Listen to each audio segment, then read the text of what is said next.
So now you've accepted that you may have this phenomenon of craving, this powerlessness, this property of eating that it prevents you from being able to choose what food to eat correctly at a certain time. So let's take a look at this. Now, how do we choose what the right foods are to eat? What I used to do was waited until I felt hungry, and then when I felt hungry, I ate the most convenient thing that was available. What I found myself was, instead of trying to make the right choice on the fly, because I had lost the power of choice, I had to make a plan and get started with it at the beginning of the day. Now let's just go over this. A lot of people forget that you can't choose. I mean, if you can choose to eat the right thing, if you have that ability to choose, then just choose it. You don't need the 12 steps. You don't need to be listening to this. You just go and choose it and do the right thing. You don't need all this stuff that you're listening to now. You don't need any books or nothing. You just choose the right thing. But if you cannot choose, if you've lost the power of choice, and I'm not talking about the power of choice over the second or the third bite. I'm talking about the very first bite. You lost the power of choice over eating something that's not healthy. If you've lost that power of choice, then you have to do something to plan out your eating, because you're not going to be able to 100% of the time stick to whatever it is that you think is right. Now, the big book talks about this losing the power of choice on page 24, and it talks about the phenomenon of craving in the doctor's opinion. The analogy with the alcoholics is useful for thinking about the food problem. So I recommend that you take a look at that and see if you feel like it applies to you. But the bottom line is, can you choose? Can you 100% of the time choose what you want to do? If you can't, then you might need to make some preparations.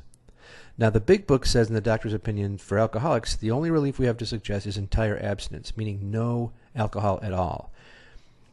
But for us in the food world, we can't obviously avoid all food. What we're talking about is recreational food, food for entertainment, especially any food that might cause this phenomenon of craving to kick in. Now, there's some scientific studies that have shown that pizza and chocolate are the number 1 and number 2 most addictive foods. And that's a University of Michigan study. I forgot what year it was, but you can look up the studies about what the most addictive foods are. So anything that's addictive, obviously, you want to avoid that, and you can tell, basically, can you control what you eat? If you can't control it 100% of the time, then it might be something you want to put, keep out of your food plan. So the point of it is that abstinence means that we do not eat at all anything that might cause this phenomenon of craving to kick in. So now the question becomes, how do I know what to put in my food plan? Now, we don't want a diet, right? A diet is just going to be, we're going to get thin and then we're going to quit the diet, because the diets are temporary. The food plan is a lifetime thing. What's going to be in my lifetime food plan? Doesn't mean you can't adjust it. It just means that what you write down on this food plan is going to be what you eat all the time for the rest of your life. So instead of I'm going to start dieting tomorrow, you say, no, I'm going to go ahead and I'm going to binge tomorrow, but today I'm going to stick to it. So who can I trust to make up this food plan? In the 12-step programs, we use the sponsor concept, someone who used to be fat and is thin now. If they never used to be fat, how the hell are they going to help you get thin? If they're not thin now, how can you trust that they know how to get thin? It's got to be somebody who used to be fat and is thin now. And of course, it has to be somebody who's kept the weight off over a long period of time. If they just lost the weight, lots of people have lost the weight and kept it off for a short time. Have they lost the weight and kept it off for a long time? In your opinion, a long time. And of course, the most important thing is, since our goal is to become neutral about food, are they neutral about food? Are they very comfortable with it? Do they not think about food anymore? Is it no longer a problem for them? Has the problem been removed? That is a sponsor. This person should be able to give you the spiritual things that you need, the frame of mind, the thinking process, but the feeling process too, that goes behind staying motivated on this food plan and building the food plan. So talk to your sponsor. The other thing is a medical doctor. Now, there are some sponsors out there that say, don't talk to your medical doctor, I'll tell you what to eat. That is not a good idea. There are medical issues involved. Each person has their own medical situation, And for example, consuming wheat. If you're allergic to it, it might not be something that you want to have in your diet or in your food plan. So definitely you want to talk to a medical doctor. But you want to be, the last but not least, you want to be very suspicious of yourself. You are going to want, if you're like me, you're going to want to put things that you enjoy in your food plan. You have to ask yourself, an athlete can eat raw eggs. They don't eat them because they enjoy them. They eat them because it's going to have an effect in their physical body. At least they think it's going to. They eat stuff that tastes horrible so that they can get a good effect on their physical body, right? Do I have that? Have you ever wondered why athletes can eat horrible food and they're in great shape, but people who are really heavy, they're very picky about what they eat? They're picky because they're eating for addictive purposes. They're doing it for pleasure. That's why they're overweight. That's why we are. So we want to be very, very suspicious about putting things we like on the food plan. We should try to use what other people say, either the sponsor or the doctor. In my case, I went to my medical doctor and I said, do I need to have sugar in my diet? Is it medically necessary to have sugar in my diet? Because my sponsor is saying don't have any sugar at all. Turns out there's absolutely no need to have sugar in my diet. And sugar for me is addictive. So I don't have sugar in there. Again, that's how we decide what goes in the food plan. Here's an example. This was my food plan when I first started out, and I still use it today.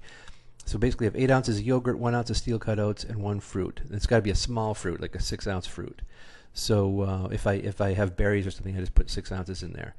That's it for breakfast. I use steel-cut oats, not the regular oats, because they don't spike my blood sugar as much. You can get a blood sugar tester to see what spikes your blood sugar. And then for lunch and dinner, I have the same thing. I have the same basic plan, and I have the 6 ounces of protein and 6 ounces of cooked veggies, an 8-ounce salad, which is 3 ounces of leafy and 5 ounces of raw veggies, and then a tablespoon of sesame oil. Some people have oil and vinegar. Some people put actual dressing on there. I don't put dressing, but like I said, each person's got to do their own. And then I do 6 ounces of rice or potatoes. I didn't put rice or potatoes in my food plan until after I had got down to my target weight. So this is an example. Am I saying that you have to eat this food plan? No, obviously I'm not. It's just an example. But it should be something that this is a food plan. I told my doctor, hey, this is what I want to eat. This is what my sponsor is telling me to eat. What do you think? And the doctor said, if you can eat that, that's fabulous. That's just great. The sponsor said, yep, this is what I want to eat. So I did that. I did not want that. I will tell you this. When the sponsor told me that to eat this, I said, no, I don't want to eat that. I want to eat what I like to eat. I was like, well, if you ate what you like to eat, then you'd be fat like you were before. So anyway, that's why I did this. One of the biggest problems in the food world that is not in the alcohol world, the drug world, is it is very difficult to get reliable information about food. Everyone's an expert. Everybody knows everything. And I'll tell you what, what works for one person does not work for another person. There's a great book called Personalized Diet, which the scientists went and studied what actually spikes people's blood sugar. It's definitely different for different people. You may have to experiment and to find your own magic formula. I have found that the scientific research is not as conflicting as the self-help books and the stuff on the internet and stuff like that. Also, even just 12-steppers. People who are in these various 12-step programs give you all this advice. They don't know anything about the science. The 12-steppers know a lot about the spirituality. They know how to keep you motivated, which the scientists do not understand. They'll never tell you, here's how you stay motivated. All they'll tell you is which foods are the best. Well, the 12-step people can tell you how to stay motivated, how to keep accountability and all these other spiritual things going on. But the scientific research, hey, sugar's not good for you. Duh. If people will say, well, it's not going to hurt you. Well, you know what? It is going to hurt me. The other thing is like flour and these other things. People. I've had people say, hey, listen. Jesus said, man, give us this day our daily bread. Okay. Well, he also said, man cannot live on bread alone. Bread is not good for me. Flour is not good for me. I don't eat it. Am I telling everybody to not eat it? No. I'm just saying that that the science is in there. It says that you do not need to have bread to live. So that's actually the question that I ask myself. I don't ask myself the question, what can I get away with? I ask myself the question, what is definitely safe? And I just stick with things that are definitely safe. The diabetes code. I actually had my diabetes reversed. I had diabetes when I got into recovery, and then it's gone away now. So a lot of people have told me though that diabetes is chronic and it only gets worse. Well, you know what? It's not true. Not in my case.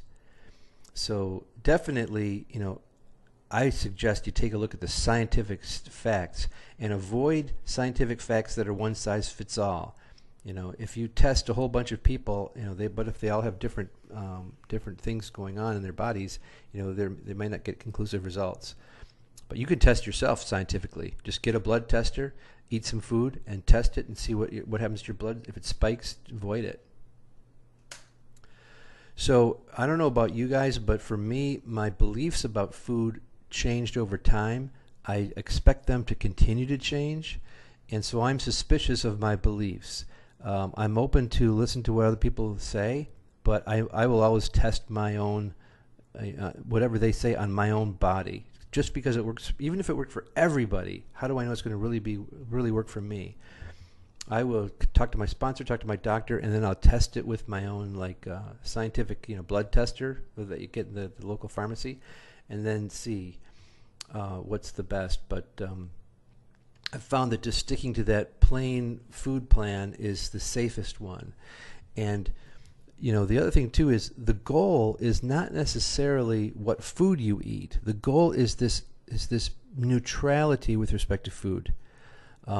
So I suggest that you write down what it is you're going to eat during the day and monitor the results. See what happens. How do you feel about it? What causes you to break? What's going on in your mind?